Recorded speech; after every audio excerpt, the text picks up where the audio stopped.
मेरे साथ जो आज मौजूद है वो किसी भी तारुफ की मोहताज नहीं है। चाहे हम इंटरनेशनली उनकी रिप्रेजेंटेशन की बात करें तो वो हमारे मुल्क को, हमारी कौम को बहुत अच्छा रिप्रेजेंट कर चुकी हैं। और फाइनली हमने जिन्हें मंटो में देखा है, and now we are seeing her in कमली।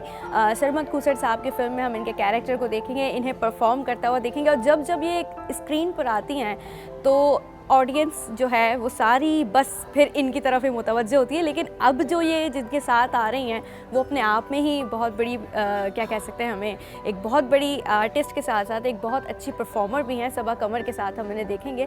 निम्रा बुच्चा साहिबा हमारे साथ मौजूद है। अस्सलाम वालेकुम निम्रा, कैसी हैं आप? अल्हम्दुलिल्लाह मैं बिल्कुल ठीक ठाक। You looking lovely by the way. Thank you so much. दोबारा देखें, मैं ऑन कैमरा भी आपकी तारीफ कर रही हूँ। Thank you so much. ये उन्होंने जो है वो मुझे स्टाइल करके और अच्छे से कपड़े पहना दिए हैं, एंड आई थिंक इसमें मेरा कोई वो नहीं है। कैसा एक्सपीरियंस रहा है कमली का आपका? अरे ज़बरदस्त। यू नो हमारा बहुत लंबा ताल्लुक़ है सरमद खूसट के साथ, कमल खूसट के साथ। जब वो कमली बना रहे थे तो उन्होंने जो भी ये दोनों बहन भाई कहते हैं, हम कहते हैं हाँ ठीक है जी, जो दिया वो कर लेंगे। हाँ जो दिया कर लेंगे और बहुत खुशी से कर लेंगे। और बिल्कुल, क्योंकि हमारे लिए बिल्कुल घर वाली बात है। और लेकिन ये है कि हाँ हमारी लड़ाई झगड़ा खूब होता है। अच्छा। और मुझे हमेशा ये लगता है कि सरमद मुझे बहुत मुश्किल चीज़ें करने को देता है और इसका क्या मतलब है, और उसको खुद भी नहीं पता होता कि इसमें क्या निकलेगा और क्या नहीं, और मुझे भी नहीं पता होता कि क्या निकलेगा। और फिर कुछ हमारी वो झगड़े में और कुछ रेजिस्टेंस में और इनकरेजमेंट में कोई चीज़ बन जाती है, एंड देन लोग उसे अप्रिशिएट करते हैं। तो ये मुझे अच्छा लगता है। जब आप ये शूट कर रहे थे, क्योंकि बहुत सारा इसका हिस्सा जो लाहौर में और कराची से बाहर शूट हुआ है, तो कितना डिफिकल्ट था? जंगल में शूटिंग्स हैं, आपके सीन भी हैं, मैंने देखा ट्रेलर में। जी जी। सो एक्चुअली हमारा जो ज़्यादातर काम था, जो ज़्यादातर आप देखेंगी ट्रेलर में, वो हमज़ा और सबा का जो काम है वो सबसे ज़्यादा फिज़िकली डिमांडिंग उनका काम था, क्योंकि वो वैली के नीचे उतर के, जहाँ पे ना गाड़ी जाती है ना घोड़े जाते हैं ना कुछ, वो उस जगह पे रोज़ पैदल जाकर नीचे पानी के अंदर, पानी के नज़दीक जाके शूट करते थे। तो जो हमारा काम है उसमें मेरे भी कुछ सीन थे जो हम जंगल में पूरा गरारा वरारा पहन के, मेकअप शेकअप करके और मोटरसाइकिल पे अंधेरे में हम उस लोकेशन पे पहुंचते थे। जो रात को जो हमने शादी का जो सीन शूट किया है, जो गाना है वो ट्रेलर में भी है। जी जी जी। तो वो ऐसे शूट हुआ है, वो बिल्कुल सड़क से उतर के, वो रास्ता सिर्फ मोटरसाइकिल वाला रास्ता था और वो बारी बारी हम एक बंदा जाता था, और वो मैंने गरारा भी पहना हुआ था, सारा कुछ। And it was really difficult but so magical, so magical. मतलब इतना अच्छा लगा। और एक पूरा ख़ानदान होता है जो ये फिल्म बनाता है, और ये इनका जो ख़ानदान होता है वो वाकई ख़ानदान होता है। तो was it a time taking moment? मतलब आप लोग एक बंदा जा रहा है, फिर उसका वेट हो रहा है, फिर दूसरा आ रहा है, इसमें टाइम लगा? बिल्कुल बिल्कुल, ऑफ कोर्स। सारी सारी रात के शूट होते हैं। इतनी सर्दी थी, इतनी सर्दी थी उसमें। हमें जो एक्टर्स हैं उनको सबसे ज़्यादा ख्याल रखा जा रहा था। कभी बीच में शॉल, टोपी, 1 सेकंड में जल्दी से शॉट ख़त्म होता था हमें बिल्कुल। और बहुत सर्दी थी वहाँ पर।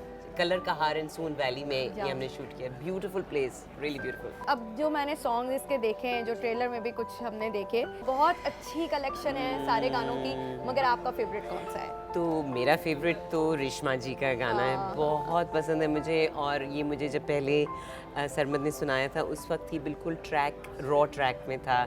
जो इन्होंने जो जैसे इनको ये मिला था उस वक्त उसका म्यूज़िक ऊपर सेट नहीं हुआ, और आप यकीन करें मेरे रोंगटे तो बिल्कुल खड़े हो गए थे, और मुझे लग रहा था जैसे वो जिंदा हैं और मैं उनकी आवाज़ सुन रही हूँ और वो मेरे अंदर बिल्कुल मुझे उतरती हुई महसूस हो रही थी। It was beautiful. और फिर आप देखें कि रेशमा जी की आवाज़ जब तो हम नॉर्मली भी सुनते हैं तो हमारे रोंगटे खड़े हो जाते हैं उनको सुन के, और आप पूरे उस एटमॉस्फेयर में थे। वो कैसी मोमेंट थी जब हम शूट कर रहे थे उस गाने की कुछ, तो वो गाना पीछे चल रहा था, एंड इट वाज जस्ट, मैं आपको वाकई कभी कभी आप कोई काम करते हैं और वो आपको इतना ज़्यादा इंस्पायर करता है ना, तो आपको फिर उस वक्त लगता है कि हाँ ठीक है मैंने सही किया, एक्टर बन के, अच्छा किया डॉक्टर नहीं बनी। हाँ, जब आप खुद एंजॉय कर रहे होते हैं। जी। सो सानिया सईद साहिबा आपके साथ हैं, उनको तो मैं कहती हूँ किसी तारुफ की जरूरत नहीं। She is an institution for all of us. तो she is I think Pakistan sweetheart. हाँ, बिल्कुल बहुत ज़्यादा उनके फैंस हैं। सो क्या उनके साथ जो आपका कोऑर्डिनेशन रहा,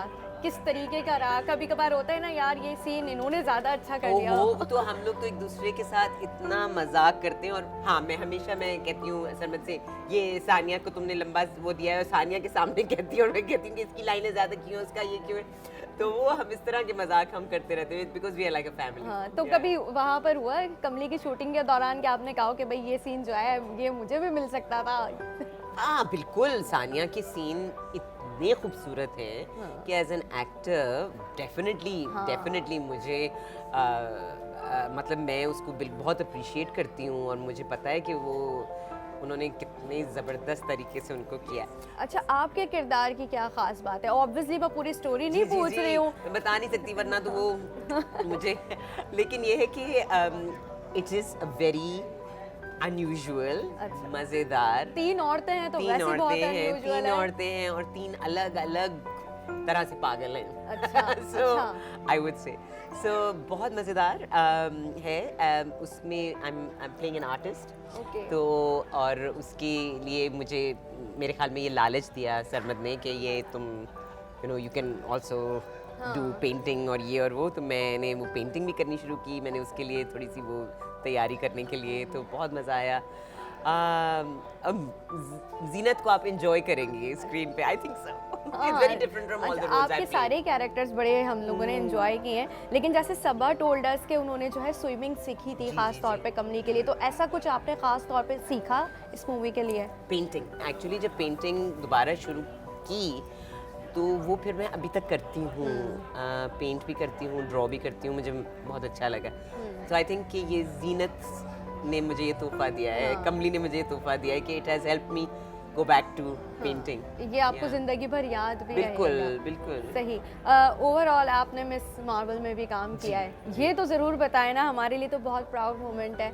आपकी क्या फीलिंग्स थी जब वो कॉल से लेके वहाँ तक जाने का जो सफ़र है? एक्चुअली यस, वो कॉल कुछ कॉल्स याद रहती है जिंदगी भर? कॉल्स याद रहती हैं एंड यस। और एक्चुअली मैं आपको सच्ची बात बताऊं, उस वक्त मेरी कोई फीलिंग्स नहीं थी।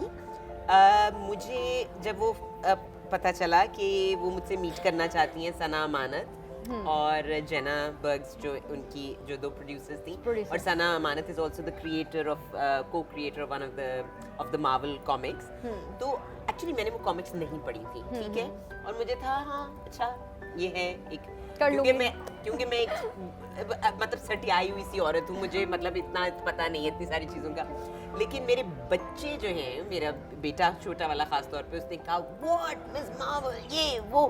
तो फिर मुझे लगा कि हाँ ये तो एक्चुअली बड़ी फख्र की बात है कि अगर मेरे अपने बच्चे इस बात से खुश हो रहे हैं, तो बच्चे तो कभी खुश नहीं होते, आपको पता है किसी बात से। तो वो फिर मुझे आहिस्ता आहिस्ता उसकी एक्साइटमेंट होती रही, और फिर जब मैंने उस पर काम करना शुरू किया, हमारे रिहर्सल्स शुरू हुए, तो actually it was very physically challenging and I met बहुत अच्छे लोगों से मुलाकात हुई, बहुत अच्छे लोगों से के साथ काम किया। और वहाँ पे हमारे यहाँ भी बहुत टैलेंट है, और मैं कहूँगी कि जो हमारा टैलेंट है वो किसी तरह बाहर के टैलेंट से कम नहीं है। और अब तो हम मजीद देख रहे हैं कि जिस तरीके से नया टैलेंट सामने आप देखिए जॉयलैंड जो है कान में, मतलब that is such a proud moment for us. और ये सब उसमें भी अगेन ये सब यंग लोग काम कर रहे हैं, और बहुत जबरदस्त काम हो रहा है पाकिस्तान में, ओरिजिनल काम हो रहा है। अब देखते हैं तो वाकई खुशी होती है कि हमारे यहाँ से भी लोग जो है वो इतने बड़े लेवल पे जाके हमें रिप्रेजेंट कर रहे हैं। Thank you so much Nimra ji, बहुत मजा आया आपसे बात करके। Same here. और आप लोग जाइए और जाके कमली देखिए, और मुझे कमेंट्स में ज़रूर फिर बताइएगा कि आपको किसकी परफॉर्मेंस सबसे ज़्यादा पसंद आई। टिल देन अपना बहुत ख्याल रखिएगा। अल्लाह हाफिज़।